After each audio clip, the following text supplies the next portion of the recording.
Beberapa pekerja lain yang sedang berada di luar smelter itu sempat mendengar suara ledakan yang cukup keras tersebut. Nah, mereka mencoba untuk mendekati mencari sumber suara karena awalnya nggak ada yang tahu itu suara apa. Suaranya udah kayak suara bom. Tapi pihak perusahaan, yo geng, tekan tombol subscribe geng.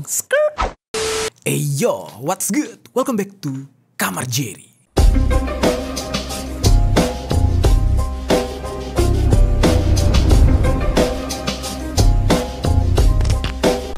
Geng, sebuah tragedi yang memilukan baru-baru saja terjadi di Kabupaten Morowali Utara, Sulawesi Tengah. Kejadian ini merupakan sebuah musibah terbakarnya pabrik nikel. Mungkin kalian udah lihat di beberapa pemberitaan yang ada di media sosial, video-videonya sudah tersebar, beberapa kejadian yang memilukan juga terlihat di sana, dan hal ini bikin kita merinding, geng. Karena di dalam kejadiannya itu, ya Allah, itu bener-bener, wah, serem. Gue pertama kali lihat tuh sampai ini serius, sampai ada korban yang selamat. Kondisinya ya Allah mengenaskan banget gitu. Gue sampai nggak percaya kejadian kayak gini tuh bisa terjadi. Sedikit informasi nih geng, pabrik ini adalah pabrik milik PT Indonesia Tsingshan Stainless Steel atau disingkat dengan ITSS. Dan kebakaran ini pada awalnya diketahui berasal dari tungku smelter nikel di pabrik tersebut yang tiba-tiba saja meledak. Bagaimana kronologi selengkapnya tentang kasus yang satu ini? Langsung aja kita bahas di Permisi Peristiwa Misteri dari Berbagai Sisi.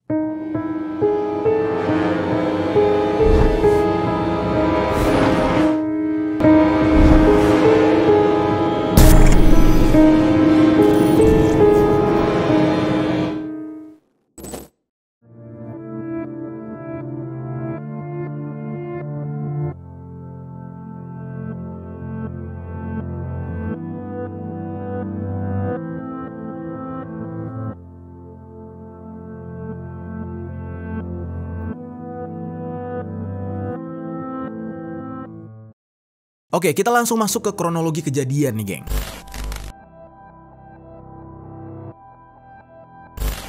Kejadian ini pertama kali terjadi pada hari Minggu tanggal 24 Desember tahun 2023 kemarin. Jadi tepatnya satu hari sebelum perayaan Natal. Sebelum kita masuk ke kronologi selengkapnya, di sini gue bakal ngasih tahu sedikit nih tentang background PT ini atau perusahaan ini. Jadi PT Indonesia Tsingshan Stainless Steel itu adalah sebuah perusahaan yang bergerak di bidang pengolahan mineral dan produksi stainless steel. Perusahaan ini sendiri berada di dalam kawasan PT Indonesia Morowali Industry Park atau IMPP yang ada di Sulawesi Tengah. Perusahaan ini sendiri itu mendapatkan izin untuk beroperasi dari mulai tahun 2019 sampai dengan tahun 2049. Dan perusahaan ini di bawah kontrol negara Cina. Dengan pemegang sahamnya antara lain itu ada Tsingshan Holding Group Company Ltd, lalu ada Singto Group Co Ltd, lalu ada Hanwha Company Limited, lalu yang terakhir Ruipu Technology Company Limited. Di dalam satu tahun, perusahaan ini mampu menghasilkan 1 juta ton nikel pig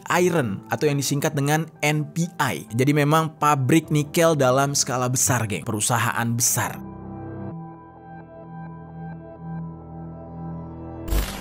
Nah, sementara PT Indonesia Morowali Industry Park ya selaku partnernya dari perusahaan tersebut itu hanya memiliki 20% saham atas perusahaan milik Cina tersebut. Dan bahkan informasinya PT Indonesia Morowali Industrial Park ini hanya satu-satunya perusahaan Indonesia yang memiliki saham di perusahaan Cina tersebut. Ya walaupun tuh perusahaan Cina adanya di Indonesia. Dari kronologi kejadian nih geng, dikabarkan tungku smelter yang terbakar dan meledak itu merupakan tungku smelter dengan nomor 41. Jadi tungkunya itu banyak. Smelter sendiri itu adalah sebuah fasilitas pengolahan hasil tambang yang berfungsi untuk meningkatkan kandungan logam atau memisahkan kandungan logam seperti misalnya nikel, timah, tembaga, emas, dan juga perak agar mencapai tingkat yang memenuhi standar sebagai bahan baku produk. Di dalam kejadian ini, geng, sebenarnya smelter yang meledak ini memang dalam kondisi yang sedang ditutup gara-gara sedang ada perbaikan. Kemudian ada beberapa orang pekerja. Dari kabarnya sih ada sekitar 59 orang. Pada jam 5.30 WITA, mereka itu bertugas untuk melakukan perbaikan kepada smelter nomor 41 tersebut. Ketika mereka sedang memperbaiki smelter itu, tiba-tiba saja itu smelter meledak. Tidak diketahui penyebabnya karena apa. Dan ke-59 pekerja tadi menjadi korban di dalam ledakan tersebut. Ketika itu, beberapa pekerja lain yang sedang berada di luar smelter itu sempat mendengar suara ledakan yang cukup keras tersebut. Nah, mereka mencoba untuk mendekati mencari sumber suara karena awalnya nggak ada yang tahu itu suara apa. Suaranya udah kayak suara bom. Tapi pihak perusahaan menghimbau semua pekerja untuk tidak mendekati atau mencari tahu sumber suara tersebut karena dikhawatirkan nantinya ada ledakan susulan karena di saat itu tidak ada yang mengetahui itu berasal dari mana. Belum ada yang tahu kalau itu berasal dari smelter 41. Dan benar aja, ledakan tersebut tidak hanya terjadi satu kali, geng. Terjadi ledakan susulan untuk kedua kalinya dan tiba-tiba muncullah api yang sangat besar di saat itu dan semakin tidak terkendali. Lalu pihak perusahaan langsung menelpon pihak pemadam kebakaran untuk melakukan evakuasi, terutama untuk evakuasi para pekerja. Karena di saat itu dikhawatirkan ada pekerja yang belum mengetahui kalau smelter 41 sudah terbakar. Nantinya bisa merembet ke yang lain dan para pekerja lain juga ikut menjadi korban. Lalu evakuasi pun dilakukan dan kebakaran ini baru berhasil dipadamkan tepat pada jam 9:10 WITA. Dan dari kejadian tersebut ada sebanyak 46 orang yang terluka dan rata-rata lukanya disebabkan karena mereka terkena uap panas dari smelter yang meledak tersebut. Ke-29 pekerja tersebut dirujuk ke RSUD Morowali dan 12 orang diobservasi di klinik IMIP dan 5 orang lainnya dirawat jalan.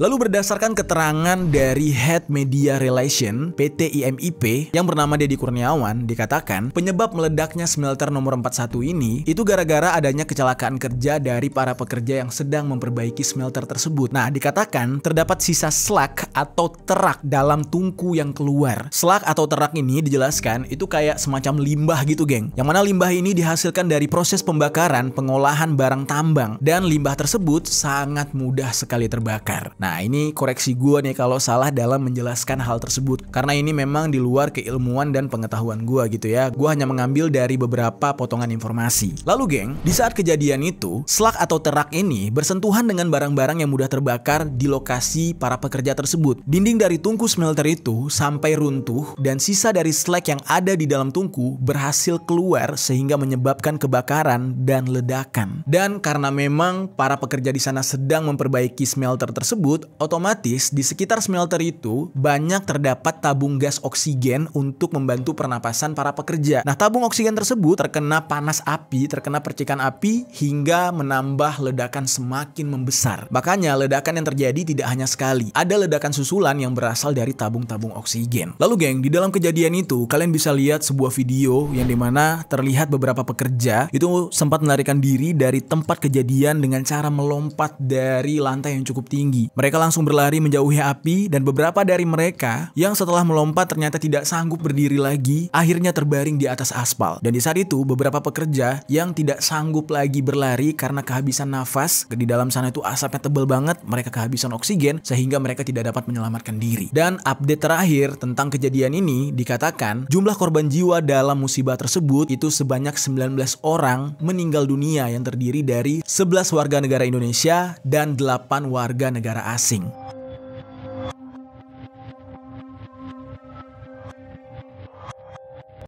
Mereka semua rata-rata meninggal di tanggal 24 Desember tersebut dan beberapa lainnya menyusul di tanggal 25 sampai dengan 26 Desember. Nah, lalu geng, ada sebuah kejadian memilukan. Ini sempat viral di mana-mana di sosial media yang bercerita tentang salah satu korban yang sempat selamat. Namanya itu adalah Irfan Bukhari. Terdapat sebuah video yang sangat viral ketika beliau ini almarhum, dia sudah meninggal ya geng. Dia sempat berjalan keluar beberapa saat setelah kejadian tersebut. Kondisinya sangat memprihatinkan karena seluruh tubuhnya itu sudah terbakar, bajunya sudah terbakar, dan dia berjalan keluar seperti orang yang linglung. Memang sekilas terlihat seperti baik-baik aja, yang terbakar tuh seolah hanya pakaiannya aja, dan bahkan menurut beberapa orang yang ada di sana, dia sempat membantu proses evakuasi beberapa korban. Dan banyak sekali orang yang salut dengan Irfan ini, sampai-sampai pengakuan dari teman-temannya dikatakan kalau Irfan ini adalah orang yang sangat baik. Semasa hidupnya, dia ini adalah salah satu orang yang rajin ibadah, tidak pernah meninggalkan sholat dan dikenal sangat ramah kepada para pekerja lain. Dan banyak yang percaya kalau Irfan sempat keluar berjalan dari musibah tersebut atas pertolongan Allah Subhanahu wa Ta'ala. Nah, bahkan di beberapa peralatan kerja yang digunakan oleh Irfan itu tertulis lafaz-lafaz kalimah-kalimah yang baik sekali, seperti misalkan di helmnya itu ada tulisan Allah dan helmnya terlihat masih utuh, dan bahkan di baju kerjanya itu bertuliskan sebuah tulisan, tetaplah sholat meski kita bukan orang yang baik, sebab sholat koneksinya langsung dengan Sang Pencipta, bukan dengan manusia, dan itu wajib hukumnya bagi kita yang muslim. Lalu ada lagi tulisan di baju kerjanya yang berbunyi, lembur 2 jam kuat, sholat 7 menit tidak kuat. Jadi intinya Irfan ini adalah salah satu pekerja yang memang sangat taat sekali dengan ibadah. Nah, tapi berita yang menyedihkannya, setelah terjadinya kebakaran tersebut, Irfan sempat dirawat di RSUD Bungku Morowali. Tetapi sayangnya Irfan akhirnya meninggal dunia pada tanggal 25 Desember tahun 2023. Dan Irfan Bukhari sekarang sudah dimakamkan di Dusun Silopo, Desa Miring, Kecamatan Binuang, Kabupaten Tapin, Kalimantan Selatan. Ya, kita doakan untuk Irfan semoga diterima di sisi Yang Maha Kuasa dan diampuni dosa-dosanya. Amin ya rabbal alamin.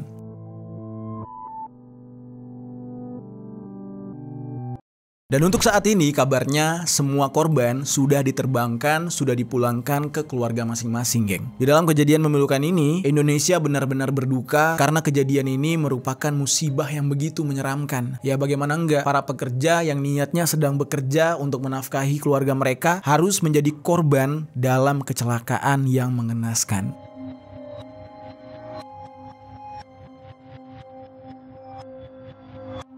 Nah, untuk itu geng, PT IMIP berkomitmen untuk melakukan koordinasi dengan beberapa pihak terkait untuk melakukan investigasi mengenai kebakaran yang terjadi di tungku smelter nomor 41 sampai dengan penanganan untuk pertanggungjawaban terhadap para korban juga. PT IMIP di dalam hal ini menyatakan mereka akan bertanggung jawab untuk semua pembiayaan selama proses pengobatan para pekerja dan berjanji akan memberikan santunan untuk keluarga yang ditinggalkan.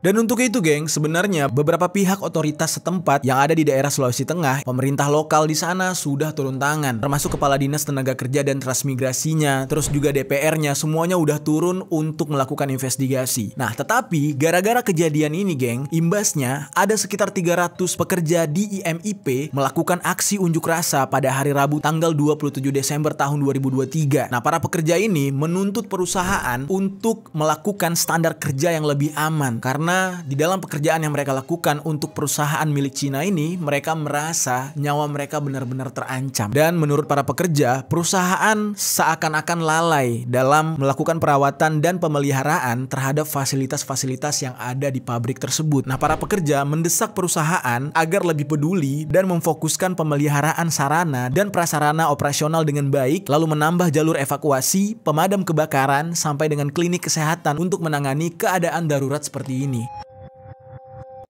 Di saat itu, yang menyedihkannya adalah para pengunjuk rasa yang merupakan para pekerja ini meneriakan orasi dengan kalimat tidak ada produksi yang seharga nyawa. Yang dimana di saat itu mereka meneriakan bahwa apa yang mereka kerjakan di perusahaan tersebut benar-benar bertaruh nyawa hanya untuk memproduksi hasil tambang yang akan memperkaya perusahaan itu. Nah, lalu ada tuntutan lain dari para pekerja yang mengatakan seharusnya para pekerja asing yang berasal dari Cina itu diwajibkan untuk belajar bahasa lokal alias bahasa Indonesia. Karena selama ini para pekerja yang ada di sana sering miskomunikasi dengan para pekerja yang berasal dari Cina. Karena tidak semua para pekerja yang berasal dari Indonesia bisa berbahasa Cina, bisa berbahasa Inggris. Dan begitu juga sebaliknya, tidak semua pekerja Cina bisa berbahasa Inggris. Nah, maka dari situ banyak hal-hal yang miskomunikasi sehingga hal tersebut bisa mengancam keselamatan para pekerja. Nah, lalu atas kejadian tersebut muncullah isu-isu yang tidak mengenakan dari perusahaan ini, yang mana ada salah satu mantan pekerja di IMIP yang bernama Kat Saing. Dia ini menjelaskan kalau selama dia bekerja di sana, dia melihat perusahaan tersebut terkesan lebih mengutamakan produksi ketimbang keselamatan para pekerja, kata dia. Dan dia juga mengatakan proses perbaikan tungku smelter itu, yang mana itu sangat berbahaya, tapi tidak diawasi dengan sistem 3K yang baik. Jadi dibiarkan Bahkan para pekerja itu bekerja gitu aja gitu, dilepas begitu aja. Dan dikatakan tidak adanya fasilitas jalur evakuasi khusus, minimnya tangga sebagai akses untuk penyelamatan sehingga menghambat para pekerja untuk bisa menyelamatkan diri kalau situasinya sedang genting atau sedang buruk. Ya contohnya seperti musibah yang baru-baru saja terjadi ini. Jadi di saat itu para pekerja hanya bisa pasrah, meregang nyawa di tengah-tengah kebakaran tersebut.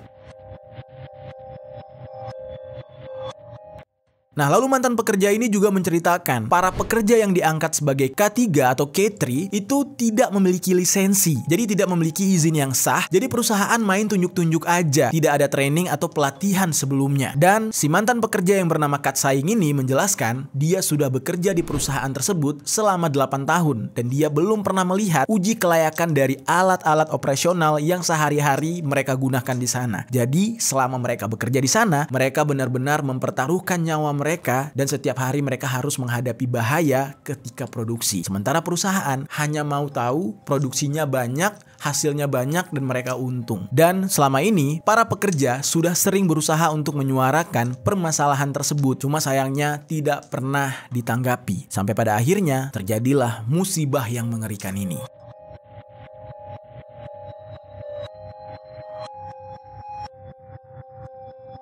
Nah, gimana nih geng menurut kalian? Mungkin di sini kalian yang menonton juga pernah bekerja di tempat seperti ini, di pabrik pengolahan barang tambang seperti ini, atau justru sampai saat sekarang ini kalian masih bekerja. Apakah di tempat kalian bekerja, sistem keamanannya juga kurang seperti yang dijelaskan oleh mantan pekerja yang bernama Kat Saing ini? Coba tinggalkan komentar di bawah. Siapa tahu gitu ya, dengan keluh kesah kalian, nantinya perusahaan kalian bisa belajar dari musibah yang sedang kita bahas ini. Oke, selanjutnya kita bakal ngebahas kejadian yang sama tetapi terjadi di pabrik yang lain, yaitu kebakaran di smelter nikel PT GNI.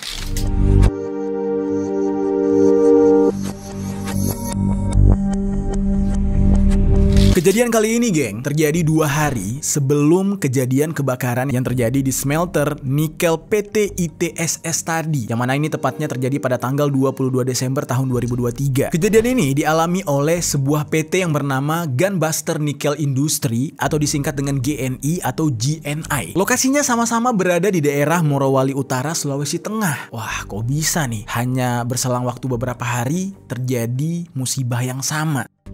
Kebakaran ini berawal dari sebuah ledakan di smelter 2 tungku nomor 17 di jam 4.15 waktu Indonesia bagian tengah. Dari jamnya juga terlihat berdekatan gitu ya. Yang satu di jam 5, kalau yang ini di jam 4. Akibat dari ledakan tersebut, api menyembur sampai ke atas tungku sehingga api merambat ke bagian tungku-tungku yang lain. Dan yang menyedihkannya adalah ketika tungku itu meledak, sedang ada 2 pekerja yang berada di area sekitar tungku. 2 pekerja ini bernama Nirwana Seli dan juga Imade Devrihari Jonathan. Kronologinya, pada kejadian tersebut, saat itu Nirwana sedang bersama dengan Made untuk memberikan si Made ini pelatihan. Nah, jadi ceritanya Made ini sedang magang di sana. Dan ketika dia magang, dia ini diberikan job desk sebagai bimbingan dan kebetulan pembimbingnya adalah Nirwana. Nirwana Sele ini memang tugasnya mengoperasikan kren. Jadi di saat itu, mereka berdua sedang berada di dalam sebuah kabin dan tidak lama setelah itu mereka tiba-tiba mendengar suara ledakan yang mana itu berasal dari sebuah tungku dan api langsung berkobar dengan sangat cepat. Api langsung merambat ke beberapa bagian lain. Yang memilukannya adalah Made dan Nirwana di saat itu yang sedang berada di dalam kabin berusaha untuk menyelamatkan diri. Tapi sedihnya pintu dari kabin kren tersebut itu terbuka secara otomatis, tidak bisa dibuka secara manual, yang membuat mereka berdua terpanggang di dalam kabin kren tersebut. Di saat itu tidak banyak yang bisa mereka lakukan, mereka hanya menunggu dan melihat secara langsung bagaimana api tersebut mendatangi mereka, mendekati mereka secara perlahan dan mereka hanya bisa berteriak. Para pekerja lain yang berusaha melarikan diri mendengar teriakan mereka berdua sedang minta tolong, tetapi tidak ada yang bisa dilakukan. Di saat itu, posisi kabin Nirwana dan juga Made itu letaknya terlalu tinggi dan berada di lantai 5 sehingga sulit untuk dijangkau, dan mereka pun akhirnya meninggal dunia di dalam kejadian tersebut. Untuk kejadian yang satu ini, sampai sudah 1 minggu terlewat, belum juga terungkap penyebab dari musibah tersebut. Di saat gue syuting ini geng, bahkan polisi juga masih menunggu hasil pemeriksaan dari Laboratorium Forensik Cabang Makassar untuk mengetahui penyebab pasti dari kebakaran yang menewaskan 2 pekerja itu. Dan PT GNI atau GNI itu berjanji akan bertanggung jawab atas musibah ini dan akan memberikan sejumlah santunan kepada keluarga kedua korban.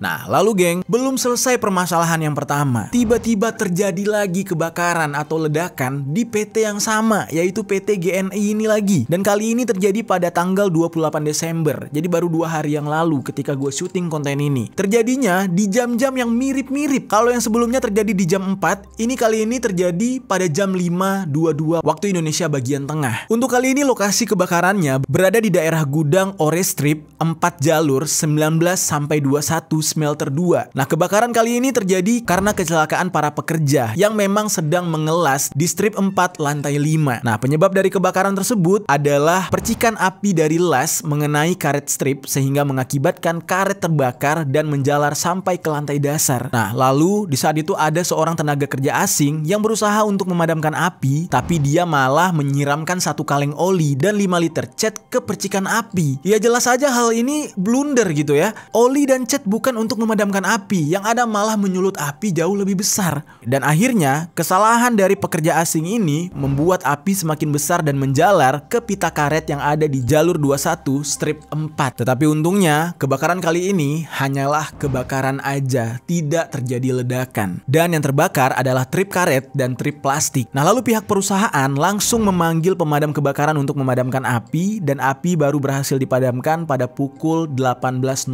WITA. Buset, sedih banget nih perusahaan ya, berkali-kali kena musibah gitu. Ada apa? Lalu setelah api padam, pekerja PT GNI tetap bekerja seperti biasa dan tidak ada gangguan yang berarti. Mereka tetap melanjutkan pekerjaan mereka karena ya tuntutan produksi dari perusahaan tersebut. Dan untungnya di dalam peristiwa di tanggal 28 tersebut tidak ada korban jiwa.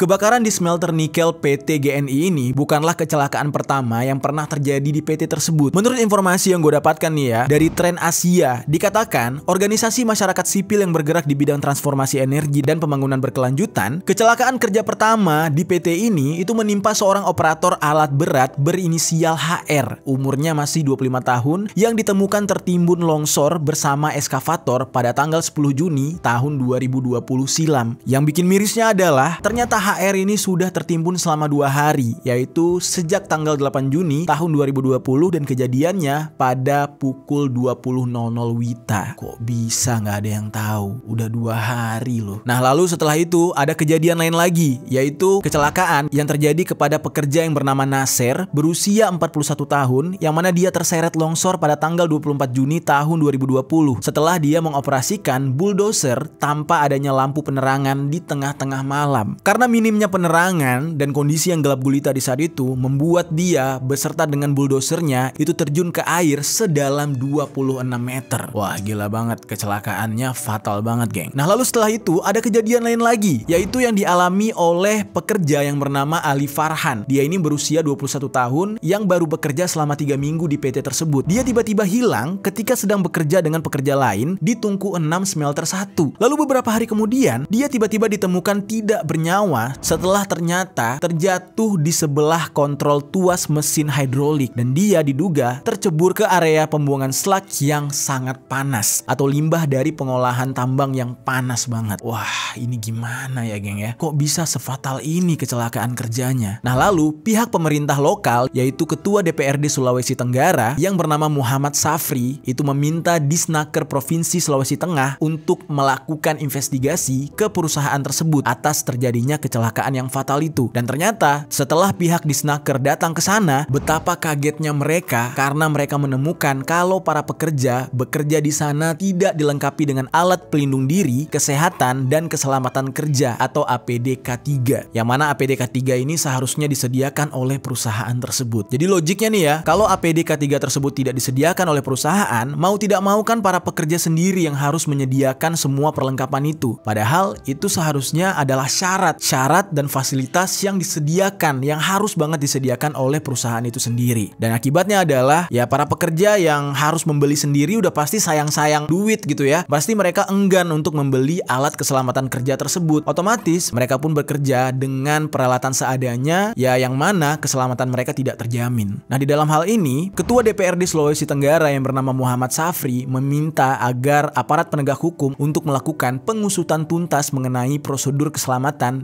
di PT GNI tersebut, geng. Karena sudah banyak ditemukan kecelakaan-kecelakaan kerja yang fatal sampai dengan kehilangan nyawa.